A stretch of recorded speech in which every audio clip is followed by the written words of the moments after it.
And the whole multitude of them arose and led him unto Pilate.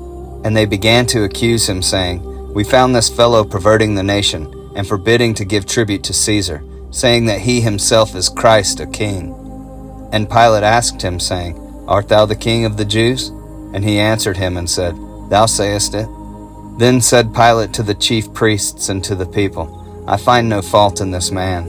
And they were the more fierce, saying, He stirreth up the people, teaching throughout all Jewry, beginning from Galilee to this place. When Pilate heard of Galilee, he asked whether the man were a Galilean. And as soon as he knew that he belonged unto Herod's jurisdiction, he sent him to Herod, who himself also was at Jerusalem at that time. And when Herod saw Jesus, he was exceeding glad, for he was desirous to see him of a long season, because he had heard many things of him, and he hoped to have seen some miracle done by him. Then he questioned with him in many words, but he answered him nothing. And the chief priests and scribes stood and vehemently accused him. And Herod with his men of war set him at naught, and mocked him, and arrayed him in a gorgeous robe, and sent him again to Pilate. And the same day Pilate and Herod were made friends together, for before they were at enmity between themselves. And Pilate, when he had called together the chief priests and the rulers and the people, said unto them, Ye have brought this man unto me as one that perverteth the people. And behold, I, having examined him before you, have found no fault in this man touching those things whereof ye accuse him. No, nor yet Herod. For I sent you to him, and lo, nothing worthy of death is done unto him. I will therefore chastise him, and release him. For of necessity he must release one unto them at the feast. And they cried out all at once, saying, Away with this man, and release unto us Barabbas, who for a certain sedition made in the city, and for murder was cast into prison. Pilate therefore, willing to release Jesus, spake again to them. But they cried, saying, Crucify him, crucify him. And he said unto them the third time, Why? What evil hath he done? I have found no cause of death in him. I will therefore chastise him, and let him go. And they were instant with loud voices, requiring that he might be crucified. And the voices of them and of the chief priests prevailed. And Pilate gave sentence that it should be as they required. And he released unto them him that for sedition and murder was cast into prison, whom they had desired, but he delivered Jesus to their will. And as they led him away, they laid hold upon one Simon, a Cyrenian, coming out of the country, and on him they laid the cross, that he might bear it after Jesus. And there followed him a great company of people and of women, which also bewailed and lamented him. But Jesus, turning unto them, said, Daughters of Jerusalem, weep not for me, but weep for yourselves, and for your children. For, behold, the days are coming in the which they shall say, Blessed are the barren, and the wombs that never bare, and the paps which never gave suck.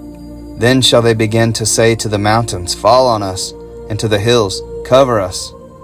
For if they do these things in a green tree, what shall be done in the dry? And there were also 2 other malefactors, led with him to be put to death.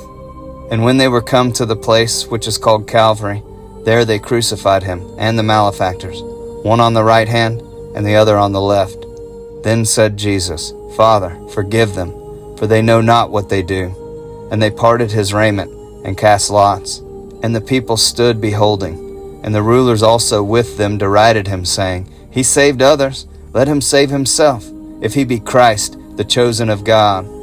And the soldiers also mocked him, coming to him, and offering him vinegar, and saying, If thou be the King of the Jews, save thyself.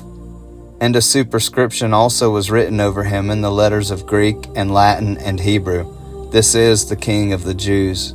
And one of the malefactors which were hanged railed on him, saying, If thou be Christ, save thyself and us. But the other answering rebuked him, saying, Dost not thou fear God, seeing thou art in the same condemnation?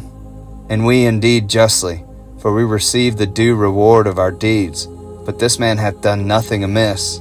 And he said unto Jesus, Lord, remember me when thou comest into thy kingdom. And Jesus said unto him, Verily I say unto thee, today shalt thou be with me in paradise.